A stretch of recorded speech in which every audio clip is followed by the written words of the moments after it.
Now, 3 days after the Election Commission of India announced the dates for the Lok Sabha elections, including counting day, the Congress has gone into a huddle to finalize its candidates.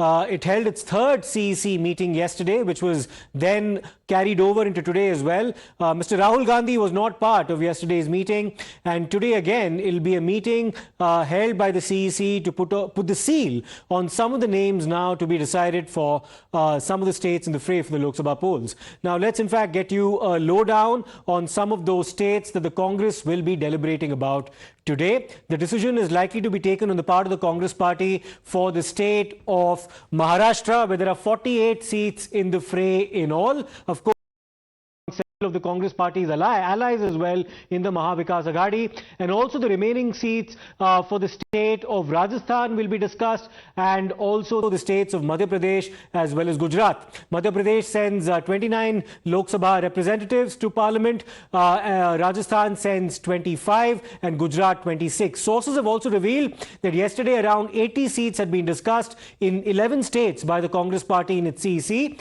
but only 30 seats were subsequently approved in last evening's meeting. Now, these include in the state of West Bengal, Karnataka, Telangana, Madhya Pradesh, Gujarat, Rajasthan are some of the major states over which discussions had been held yesterday. Those discussions have been carried over into today as well. Apart from this, deliberations were also held on the solitary Lok Sabha seat in the Union Territory of Chandigarh and also Andaman and Nicobar Islands as well as Puducherry.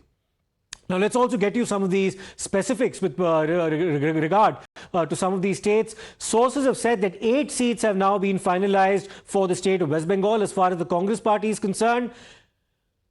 14 seats now have been cleared in the state of Karnataka, where there are 28 Lok Sabha seats in the fray. In the state of Telangana and 18 as well in Sikkim. Now, we're talking about Sikkim with respect to the assembly elections that will be held simultaneously in the round of the Lok Sabha elections. The state assembly and the assembly elections, the Lok Sabha elections will be held concurrently. The decision on Chandigarh as well as Puducherry seats is still pending with the CEC. The final decision has been left on the party president, Mr. Mallikarjun Kharge. The sole seat in the Union Territory of Andaman and Nicobar Islands is also pending with the CEC. The states which could not be discussed in yesterday's meeting will now be taken up today, later on at about 4 p.m. when the CEC once again reconvenes.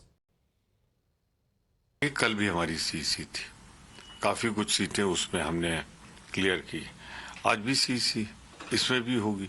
तो कांग्रेस में एक प्रक्रिया है, जिले से शुरू होती है, प्रदेश तक होती हुई, स्क्रीनिंग में होती हुई यहाँ तक आती है. तो मेरे ख्याल से रोज ही जब सीसी बैठेगी तो 40-50 नाम निकलेंगे. They will be releasing it. The organizational general secretary can only tell about it.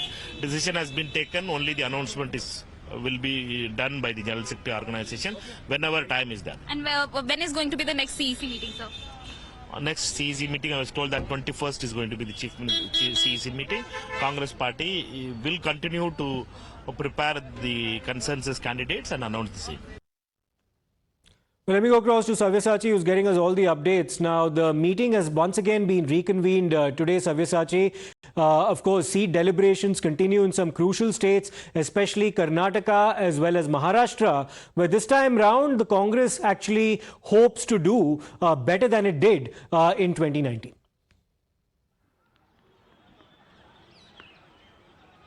Well, absolutely. See, that is the reason why we are seeing that yesterday's CEC meeting is being carried forward. Now, today's discussion would be focusing on the state of Maharashtra, the state of Rajasthan, Madhya Pradesh. And we had seen that yesterday after the meeting, around 30 to 33 names have been finalized by the party high command. 8 has been finalized from the state of West Bengal. Now, regarding these 8 seats, 2 are the seats which Congress had won back in 2019, won by Adhiranjan Chaudhary, and they have decided to repeat these MPs once again. and they are also focusing on the seat sharing agenda with the CPM in the state of West Bengal. See, in the state of Karnataka, around 13 to 14 seats have been finalized, and in Telangana, around 7 to 8 seats has been finalized by the party high command.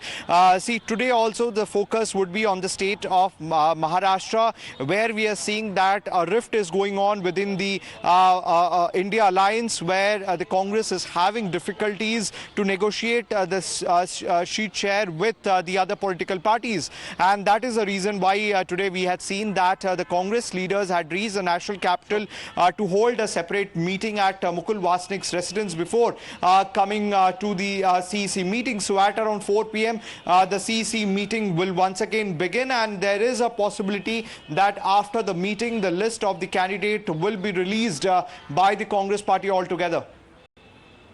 All right, Sabyasachi, we'll of course keep coming back to you for all the updates from that CEC meeting, which begins at 4 p.m. Now, in the state of Karnataka, Times Now has learned that Mallikarjun Kharge's son-in-law, Radhakrishna, could actually contest from Kalaburgi, which is the traditional seat of the Congress president. Now, Mr. Mallikarjun Kharge has been a winner in the past from the Gulbarga or the Kalaburgi seat. He lost that seat in 2019. Additionally, the chairman of the Congress Research Department, Professor Rajiv Gowda, the State Transport Minister Ramalinga Reddy's daughter Soumya Reddy, and the former Rajya Sabha chairman Rahman Khan's son Manzoor Khan could be fielded from Bengaluru North, Bengaluru South and Bengaluru Central respectively. So those are the names that are currently being discussed for the state of Karnataka. Let me in fact go across to Deepak Bopanna now, who's also of course been tracking these developments very closely. Deepak, what are some of the probables now that are currently being discussed within the Congress circles to be fielded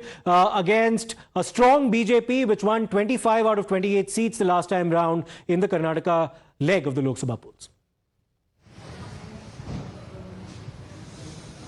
Well, Siddharth, the focus, of course, remains for the Congress on, say, states where the party is in power. This is, of course, in southern part of India, it's going to be, a lot of focus on Karnataka and also in Telangana. This time, they were hoping that many of the sitting ministers as well contest, which would, of course, boost their chances. They didn't have their way, of course, the high command, because many of the sitting ministers didn't want to do that, but they rather wanted somebody from their family to contest. And that's why we're looking at multiple people from the same family who could probably find a feature in the list that could be announced later in the day. That includes, like you mentioned, Soumya Reddy, the daughter of Transport Minister Ramalinga Reddy. You have Mithun, the son of Lakshmi Hebalkar, who's also a minister. You did, of course, mention the son-in-law of Mr. Kharge. You also have Mr. Sunil Bose, also again connected to a minister.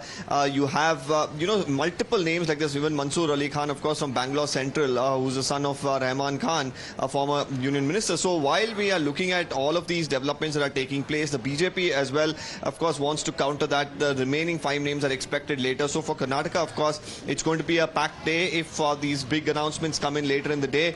How will these candidates really fare against each other? Whether it will help Congress improve their tally nationally overall. Okay. That is the primary target, and their winnability is the only criteria as what some of the leaders have been maintaining. We'll really have to see once the names do come out whether any sort of internal issues surface, because that's already happened in a couple of areas in Karnataka now. Stay with us, Deepak, because even as some senior heads of the Congress party are trying to put their collective minds together to finally decide on a list of candidates for the state of Karnataka, the Congress's allies, including the left, have decided to take a swipe at the Congress party, saying that being a senior partner, the Congress must now show benevolence towards some of its India bloc allies. Let's listen to what the parties among the left, among others, have actually said. Seat sharing is always a difficult exercise because every party will try to get its preferential seats, and there the parties have to be more accommodative, having mutual trust, and there must be accommodative approach. And I hope Mr. Uddhav Thackeray and the Congress leadership can sort out these problems. Recently, they had a huge meeting in Mumbai. They conveyed the spirit of unity. If that is so, keeping that in mind, both Mr. Uddhav Thackeray and Congress leadership should sort out the problems and end the seat sharing